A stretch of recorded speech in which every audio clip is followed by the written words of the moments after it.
You are listening to a Bucking Spurs podcast. I'm Roberto Trejo Jr. with some salsa, if you like it like that. This episode, we're going to talk about Demar DeRozan. I guess he's going to get traded. I don't know. There's a lot of rumors out there. There's a few confirmed sources, reliable sources, that the Spurs are taking calls about him and what his availability is like. And so we'll see who wants him. We'll see how this unfolds. We're going to talk about that in this pod. We're going to talk about should he get traded and all this. Why would he get traded? We're going to talk about all that and more. We're going to talk about the Summer League guys and Drew Eubanks, Lonnie Walker, Keldon Johnson, Quindary Weatherspoon, Luka Samanic, kind of like a final review on these cats before we go into the summer and we don't hear anything about them for the next 2-3 months until September. Some of the things that maybe they should work on, some of the things that they do well that I see that can help us, what their outlooks look like, and what type of players that they can be and grow into with the San Antonio Spurs. Talk about that and more. But first, there's a beat that Sarah Nova got to drop. Oh yeah, this one.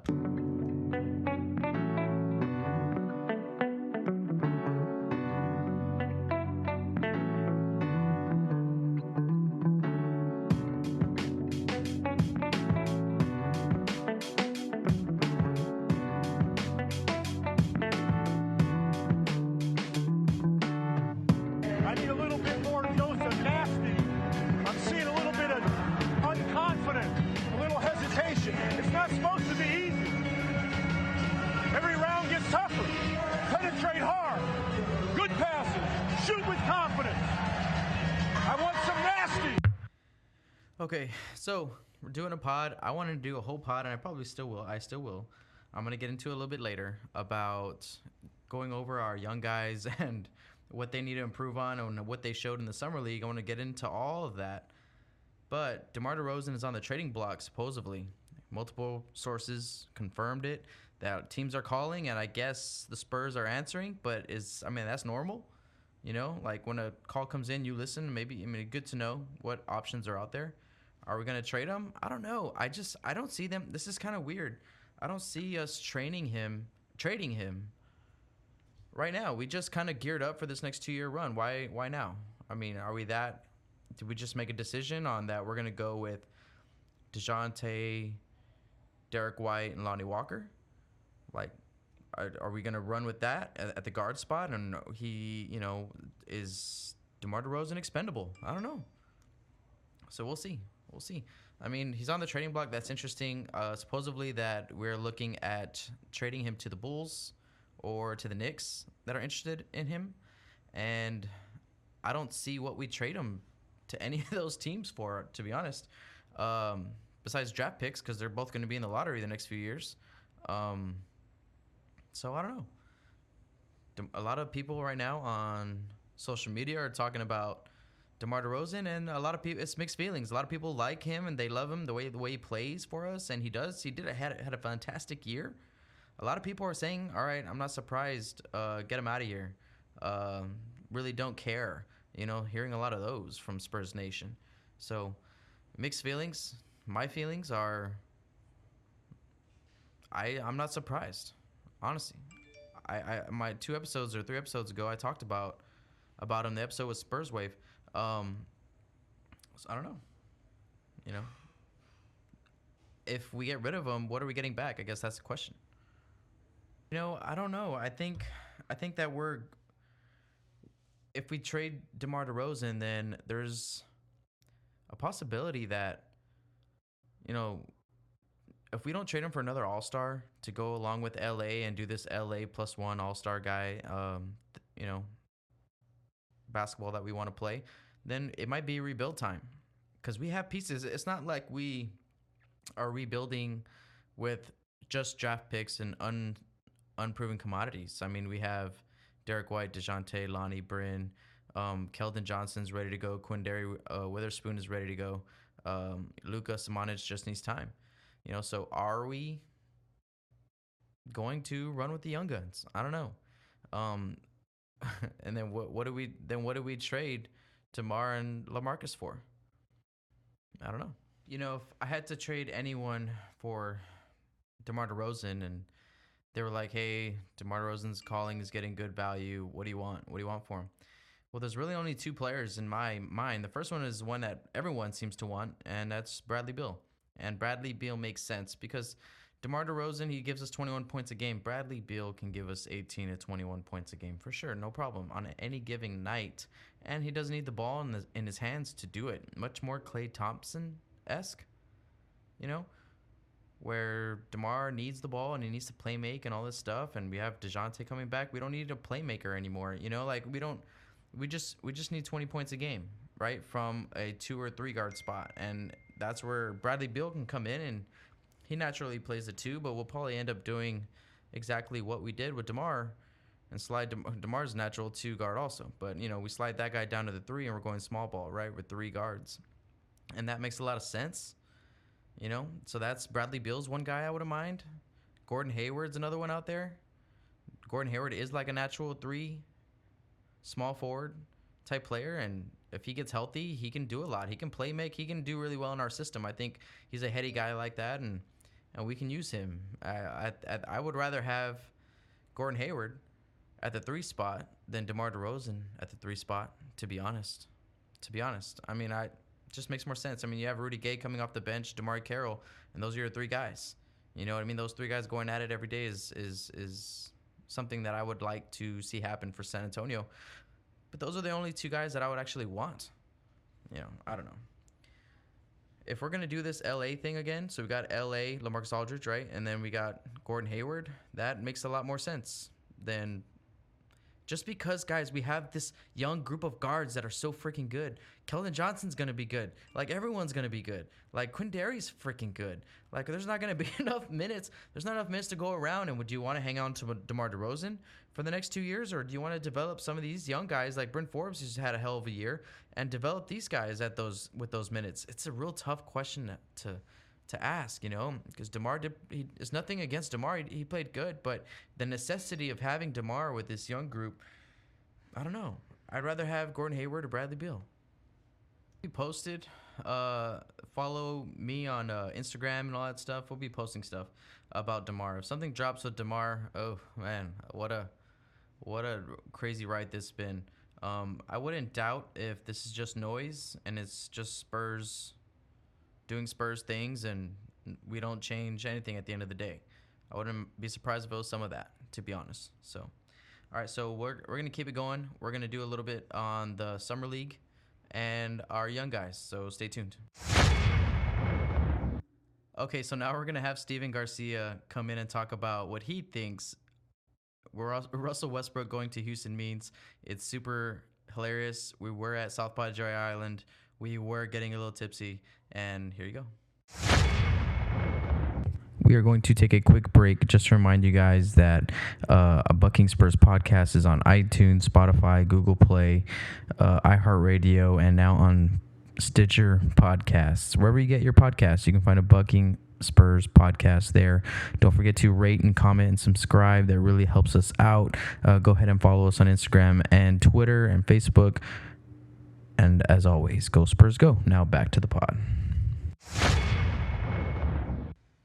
All right, so goals for the summer. We're going to talk about Luka, Keldon, Quinndary, Drew Ebanks, Lonnie Walker. We're going to talk about a little bit of my summer league experience. I want to kind of share that with all my listeners and tell you how badass it was as a Spurs fan. But we're going to talk about these guys. There's something I want to say about these rookies that are coming in year one. And these 3 guys have been spending a lot of time together over the last few weeks, I think. And in the long term, this bond that they're creating now is going to have an effect on what happens on the court. The coming into the league and experiencing the ups and downs and supporting each other through it, you know, figuring out each other's strengths and weaknesses and trying to help them play the best basketball that they can play together is going to be something special. The relationships that the Spurs grow are very special. And they're very much off the court type stuff. And so when you get these young kids that are going to they're going to grow up in this program and together and experience all this stuff, I think in about 2 to 4 years, it's going to be something very special. Luka Samanic, we're gonna start off the bat with him. He has this dribble behind the back move when he's cutting through the lane, in a half court. That move really has some potential. I think that it gives him a different look.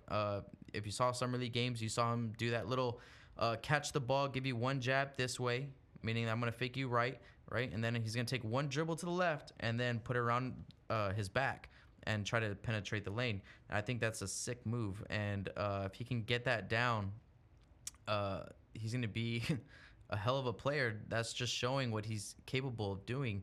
And it's he needs to get a little bit stronger.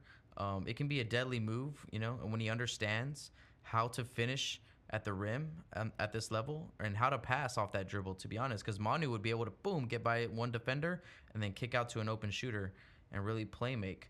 Um, he needs to improve on his strength and his endurance. I think you can tell that he was being outbodied at the summer league. He looked tired in the first two games. I think he got his wind under him and kind of got the nerves shaken off and improved. But his endurance and his strength needs to go up, and that's something that's going to take a little bit of time. His rolling and popping needs to work. He's an excellent shooter. So if you see the way he pops in the summer league, you can see how he needs to increase his speed on getting to his spot. He needs to pick and then boom, get there quick. And once he does that and is able to get his balance underneath him and shoot the ball, he's gonna be something special because he can tack you off the dribble. He's huge. I mean, he's a big dude, a 6'11", who can get off the dribble very much like KD and Andre Karolinko. I mean, that's who he said who he models his game after, and I can see that. But he's gonna knock down that jumper consistently at the three in order to do so. His decision making, look, he has incredible vision. He's got a rebound potential where he gets the ball off a rebound, takes off. There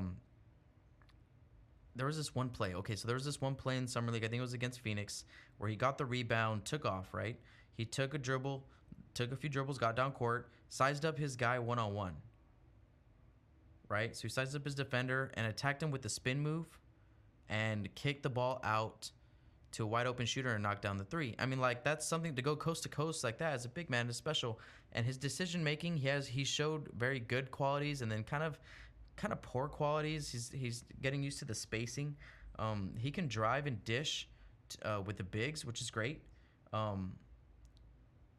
Is what I see him doing a lot more of this passing when he drives down the lane, because he doesn't have the strength really to go up there and get it and finish at the rim. I mean, some big dudes in the NBA. But he'll be able to come out and be able to create. His decision making needs to sharpen a little bit. And it'll be good to have like a Manu S type guy on our team. And you know what? Manu's going to be in the gym more often than not during the season, like he was last year. And whose hands I wouldn't want anyone else's hands on Luka than Manu. All right, and that's going to be something special. His transition defense is suspect. His half court defense rotations were slow, so he needs to work on those as well. But another thing he did well is that he can score on little guys, on mismatches. When he sprints down the floor, he's really good at sealing his guys early and getting those little mismatches and finishing, and he can put the ball in the hole. So it's not like you can feed into a post that gets a mismatch because this guy just could not put the ball in the hole off the catch. Well, Luka can. Luka has the ability to finish over small guards and smaller players. So he has that going for him too, because we can be able to use him as a mismatch guy. Run pick and rolls, and if they're switching, okay, well, let's put Luka on the block and let's go ahead and feed him the ball. He's going to put it in the hole. All right, so now let's talk a little bit about Keldon. Keldon the Hound Johnson. Oh yeah, Luka is the three-eyed raven. I'm saying that on every pod until it catches on, baby. Johnson needs to work on a few things that I've seen from the summer league. He comes into the league with a great package, with a great skill set, a great effort level and intensity level that were on the defensive end. I almost think he's ready to just come in and play. He's not going to get burned on the defensive end, and if you want a guy just to get out there and run and pass the ball, Keldon can be that guy. But in that vein, passing the ball, it's a playmaking skill set. Like his shots, he's not really coming into the league with the jump shot. Uh, it's going to go in from time to time. Right now, he needs to be the guy that catches the ball and attacks the rim, catches the ball, has that maybe one or two dribble combo and pulls up, but that's it. The future is bright for him because his work ethic is there. It's there, and it's not gonna happen in year one. I don't think so. His playmaking, his extra passes, his needs to be on point because this ball's gonna swing and it's gonna move when you're playing with San Antonio, and with his defensive upside, if he can just be a guy that doesn't turn the ball over, which he did a very good job not turning the ball over in the G League, but it is the G League. All right, so at the NBA level, let's see. He needs to just learn the terminology of what the Spurs do. He's so smart and so skilled and so ready to guard that now he just needs to learn about what we're talking about. Okay, like how do we do things? What do we say? What are the calls and responses on the defensive end? He needs to learn how we do things, how the gel works, And then once we get that glue in him and really just really bring him together for the Spurs style of defense, then he's going to be something very special. He loves to catch the ball in transition. That's one of the things that he's most athletic with, and where it really shows what he can do on the offensive end is in transition. He wants that ball.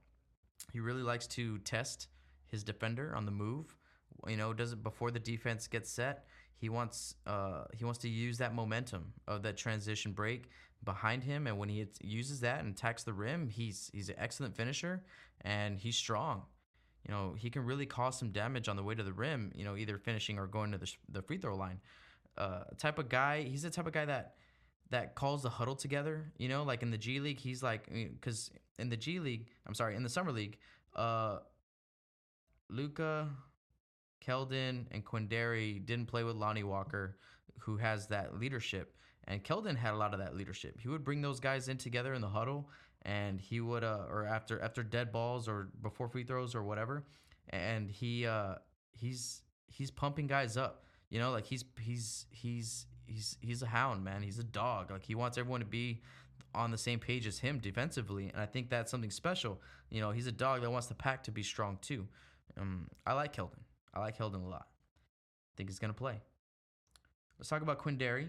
Quindary showed a lot of poise on the offensive end. He showed that he's a 4-year college guy, that he knows what to do on the catch, and he sees the game at a slower speed, so he plays at a more intellectual level than an athletic level, but he has a very good shot and he can finish. He showed a lot of things on offense that I love.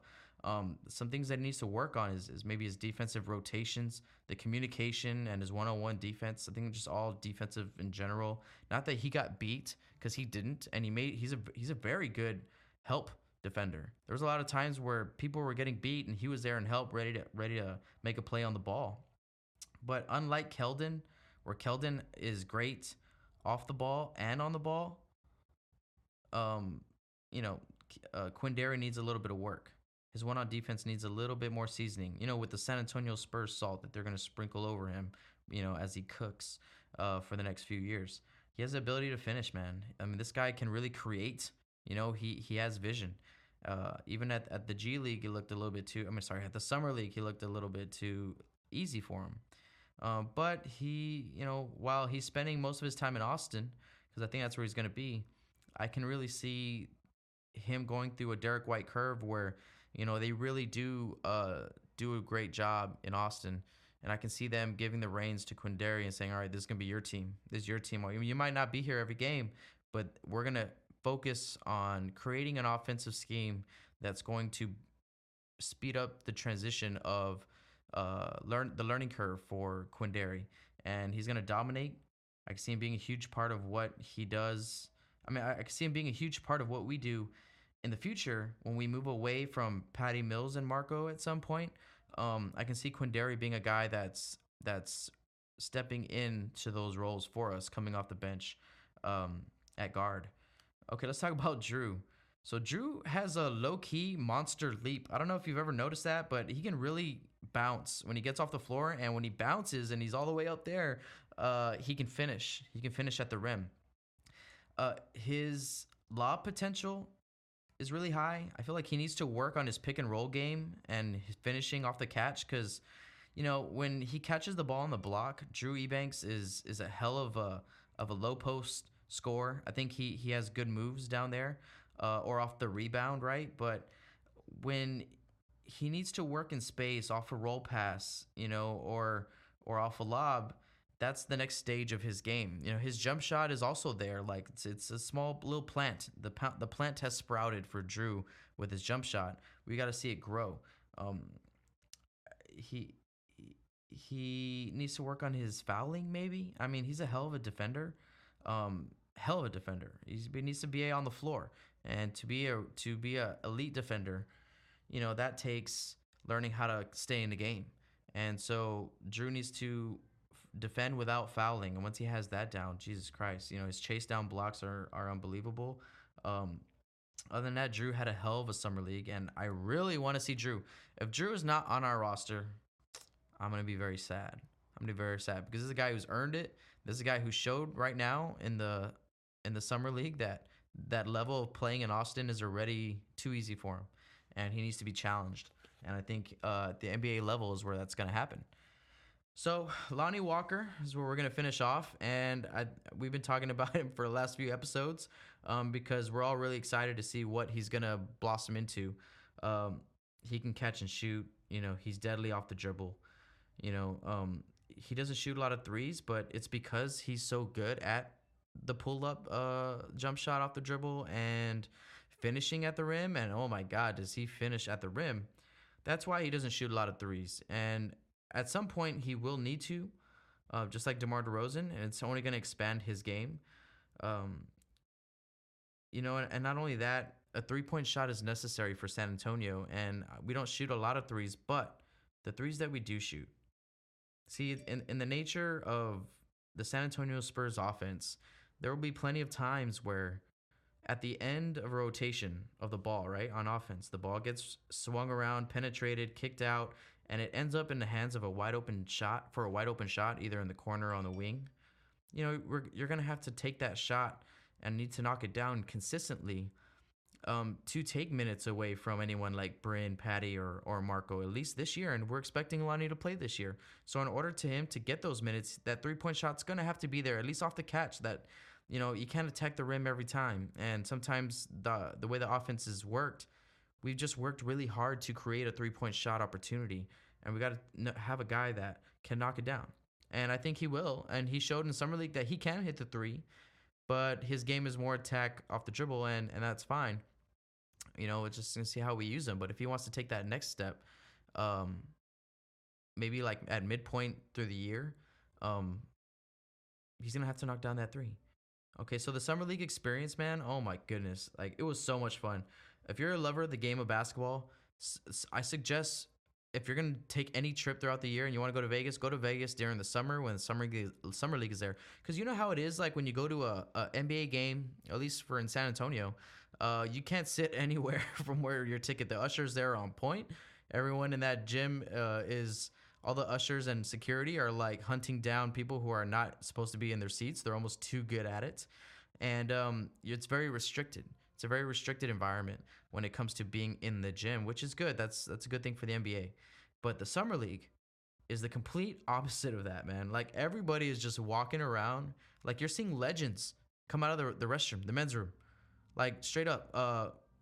My dad and I were walking after the Toronto game, and we just walked around the loop 2 times, around the arena, and we're just seeing who we were going to see. And guess who we saw? We saw Sam Cassell. I was like, Dad, that was Sam Cassell. He goes, what? Really? Yeah. One of the best point guards to ever do it. That's right. He just walked into the men's room. I was like, let's go in there. Let's go get him.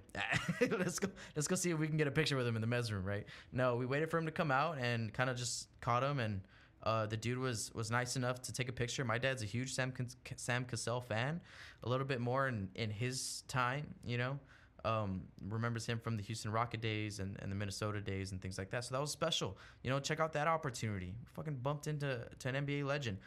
We walked right by Tom Thibodeau, taking pictures with these 2 guys, like holding this fake ass smile, and it looked like he was just holding it. He didn't want to move or whatever. He was just like, yeah, I'll take a picture, I guess. Tom Thibodeau. But he did. He took a picture with the dude. As soon as I walked in the back gym, because there's 2 gyms, and they're both great. But when in the back gym, everything's like obviously smaller. Everyone's closer together. As soon as I walked in, I saw Reggie Jackson, Victor Oladipo, Willie Cauley-Stein. When we're watching the Spurs, DeJounte Murray and Rudy Gay were right there. I saw a bunch of people walk. Siakam walked right by me. Dude, I saw Austin Rivers at the Wynn at the Wynn in Las Vegas. We were watching Le Rev, the show Le Rev. It's like a water show. Holy shit, that show was amazing. Walking there into the casino, we saw Austin Rivers, and he was hanging out with 2 dudes. And man, Austin Rivers is tall, man. He was a tall motherfucker, man. On TV he doesn't look that tall. On TV he looks just like a small shooting guard, almost like a combo guard. But that dude's like 6'5", 6'6". Like that guy's tall. And then we saw, after we left that show, I saw Tim Hardaway Jr. on the streets. I think that was Tim Hardaway Jr. I'm pretty damn sure. I mean, I saw all these other dudes. Yeah, and it was pretty awesome. I mean, we saw R.C. Buford. I mean, Spurs, we saw, a lot of cool things. But, I mean, just general NBA, got to see New Orleans play, but Zion wasn't playing. We got there the day after the earthquake game. So Zion was there. He was just benched. But we got to see a lot of those young guys, too. We saw the Bulls and the Celtics play. So I saw Taco Charlton. I saw Edwards play for the Celtics, knocking down threes. And that dude's tough. Hayes, oh my God, the kid out of Texas for New Orleans, that guy was dominating the boards and just dunking over. Oh my gosh, look at his dunk highlights from the summer league. Hayes, I think Cameron Hayes, I'm not sure, but he tore shit up. Okay, we saw Kobe White play for the Bulls. So and the thing is, they're right there. They're like literally right, and it's general seating. So you're buying tickets. You don't have a seat. You're in the gym. And there's some ropes and barriers that have, private access or whatever, but those are small. And like, there's only some of that, so it's for the most part. I got on the Jumbotron 2 times. I had a Buckinghamshire podcast on. That was awesome. I came out on the Spurs official Instagram Summer League, like photos. Like one of them was of me and my dad. It was freaking awesome. Like how badass is that? Shout out to Spurs for putting me on there. It was awesome. It was just an awesome experience. If you love the game, you got to get your ass to Summer League at least once or twice, man. You're gonna thank me. I took a picture with Ben Moore, right? He was on our roster last year, at the end of last year. Never suited up though, but he was on our G League team. We're not bringing him back or whatever. But I just saw him out in the hallway. Dude was like sending a text or something to his girl, or whatever. I don't know what. He was like, "Yeah, man, I'll take a picture." Yeah, whatever. But he was cool, dude. We took a picture, dude. That was freaking badass. Like, oh my God, there's just so many people. The list can go on and on of people who we saw. And to see, if you go to a game, yeah, you're going to see the other team, but they're going to be far away. And you see the coaches or whatever, they come out or whatever, and then they go back. Yeah, that's it, and you see these dudes actually hanging out, chilling, talking to each other. Like, I saw Quinn Cook, right, from the Warriors. He was there. It was awesome. It was just an awesome experience. All right, so that's going to do it for this pod. This has been a big episode a big month for a Bucking Spurs podcast. I'm not gonna announce it until the end, but we had a lot of growth, just say that, in our downloads and content viewed, and that's a big testament to you guys that are listening and subscribing and shouting out, Bucking Spurs podcast and whatnot. Thank y'all, Spurs Nation. Hey, we're all here together. I love y'all. Thank you so much. I'm gonna do a whole episode thanking you guys once at the end of the month actually ends, or July actually ends, and I have the total count for the month. But it's very special. It's very special to me. And thank you guys. I want to thank you all. And as always, go Spurs, go. That's right.